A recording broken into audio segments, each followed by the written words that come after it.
જય શ્રી કૃષ્ણ મિત્રો, સ્વાગત છે મારી ચેનલ ગુજરાતી સ્વાદમાં। આપણે ગુજરાતી ઘરોમાં ખીચડી તો બનતી જ હોય છે, પરંતુ આજે હું અલગ રીતે રેસ્ટોરન્ટમાં મળે એવી દાળ ખીચડીની રીત લઈને આવી છું। તો તમે આ રીતે એક વખત દાળ ખીચડી બનાવીને ટ્રાય કરી જોજો, ખૂબ જ ટેસ્ટી લાગે છે અને આ ખીચડી પ્રોટીનથી ભરપૂર છે। તો એના માટે મેં 3 દાળનો ઉપયોગ કર્યો છે। તો બધી જ દાળ અને ચોખા મેં એક જ વાડકીથી માપીને લીધા છે।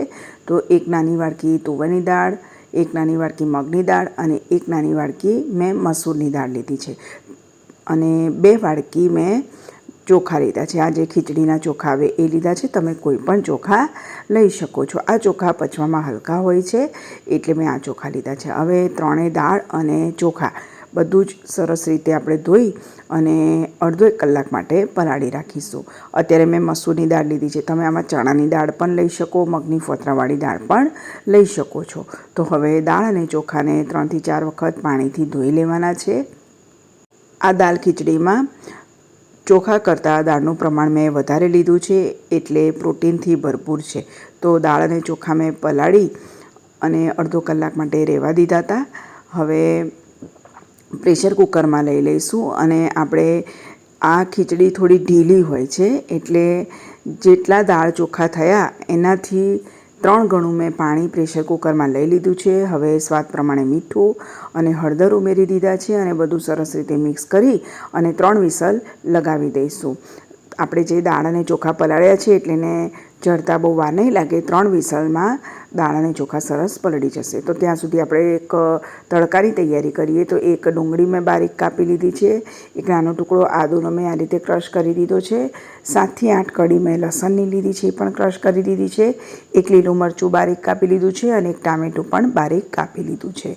તો હવે કઢાઈમાં લગભગ 1 ટેબલસ્પૂન તેલ અને 1 ટેબલસ્પૂન ઘી લીધું છે। તેલ અને ઘી બંને મિક્સ કરીને વઘાર કરીશું તો ટેસ્ટ ખૂબ જ સરસ આવશે। તેલ ઘી ગરમ થાય એટલે 1 ટીસ્પૂન રાઈ, 1 ટીસ્પૂન જીરું, ચપટી હિંગ અને 2 સૂકા લાલ મરચાં મેં ઉમેરી દીધા છે। હવે રાઈ અને જીરું સરસ રીતે ફૂટી ગયા છે તો મેં બારીક કાપેલી ડુંગળી, આદું, લસણ બધું જ ઉમેરી દીધું છે અને હવે સરસ રીતે ડુંગળી ટ્રાન્સપરન્ટ થાય ત્યાં સુધી એને સાંતળવાની છે। તો આ રીતે મેં મીડિયમ ફ્લેમ ઉપર ડુંગળીને સાંતળી છે। ડુંગળી અને આદું અને લસણ સંતળાય પછી આપણે એમાં ટામેટાં અને લીલા મરચાં પણ ઉમેરી દઈશું। આ દાળ ખીચડી આ રીતે ઉપરથી વઘાર કરીને ખાઈએ તો ખૂબ જ સરસ લાગે છે। હવે ટામેટાં પણ મેં ઉમેરી દીધા છે અને સાથે હવે લીલા મરચાં પણ ઉમેરી દઈશું। ટામેટાને આપણે એકદમ ચડવવાના નથી, થોડા કાચા પાકા હશે તો જ્યારે આપણે દાળ ખીચડી ખાઈશું તો ખાવામાં આવશે તો ખૂબ સરસ લાગશે।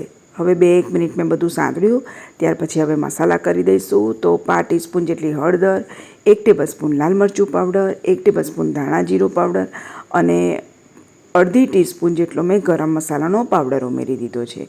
હવે બધું સરસ સાંતળી દેવાનું છે। તેલ છૂટું થાય ત્યાં સુધી આપણે એને સાંતળવા દઈશું અને મસાલા બળી ના જાય એટલા માટે મેં 1/2 કપ જેટલું પાણી ઉમેરી દીધું છે। તો હવે 1 થી 2 મિનિટ માટે આ મસાલાને આપણે સાંતળીશું। તો 1 થી 2 મિનિટ પછી તમે જોઈ શકો છો સરસ રીતે તેલ છૂટું પડી ગયું છે અને ટામેટાં હજી પણ થોડા આખા પાખા છે અને આ બાજુ આપણી ખીચડી પણ સરસ રીતે બફાઈને તૈયાર થઈ ગઈ છે। તમે જોઈ શકો છો એકદમ સરસ ઢીલી ઢીલી ખીચડી બની છે। તો આ રીતની જ આપણે ખીચડીની કન્સિસ્ટન્સી રાખવાની છે। તો હવે આપણો વઘાર પણ તૈયાર છે। તો આ જે આપણે દાળ ચોખાની ખીચડી તૈયાર કરી છે એ ઉમેરી દઈશું અને સરસ રીતે હવે એને મિક્સ કરી દેવાનું છે। હજી આપણે પાણી ઉમેરવું પડશે કેમ કે આપણે થોડી પતલી ખીચડી બનાવવાની છે અને ઠરશે પછી પાછી ગાઢી થઈ જશે। તો ફરીથી મેં થોડું પાણી ઉમેર્યું છે। તમારે જે પ્રમાણે એનું ગાઢી પતલી રાખવી હોય એ પ્રમાણે પાણી ઉમેરવાનું। તો અત્યારે મેં બીજું 1/2 કપ જેટલું પાણી ઉમેર્યું છે અને 5 થી 6 મિનિટ મેં આ દાળ ખીચડીને ઉકળવા દીધી છે। તમે જોઈ શકો છો એકદમ સરસ રીતે ઉકળી રહી છે। થોડું મેં બીજું પાણી પણ ઉમેર્યું છે અને હવે આપણે એમાં છેલ્લે બારીક કાપેલી કોથમીર ઉમેરી અને 2 થી 3 મિનિટ માટે ઉકળવા દઈશું. એકદમ ટેસ્ટી અને ખૂબ જ સરસ અત્યારે સુગંધ પણ આવી રહી છે. પચવામાં પણ હલકી, પ્રોટીનથી ભરપૂર દાળ ખીચડી બનીને તૈયાર થઈ ગઈ છે. તમને મારી આ રેસીપી પસંદ આવે તો મારા આ વિડીયોને લાઇક અને શેર કરજો તથા મારી ચેનલને સબસ્ક્રાઈબ કરજો. તો દાળ ખીચડી બનીને તૈયાર થઈ ગઈ છે. કલર પણ ખૂબ જ સરસ આવ્યો છે. તો ગેસની ફ્લેમ મેં બંધ કરી દીધી છે અને એને સર્વિંગ બાઉલમાં લઈ લઈશું. તમે આમાં ઉપરથી ઘી નાખીને પણ ખાઈ શકો છો અને દહીં સાથે કે પાપડ સાથે તમે આ ખીચડી ખાઓ તો ખૂબ જ સરસ લાગે છે. તો તૈયાર છે આપણી પ્રોટીનથી ભરપૂર એવી દાળ ખીચડી. તો આ રીતે તમે પણ બનાવજો અને મને કમેન્ટ બોક્સમાં જણાવજો.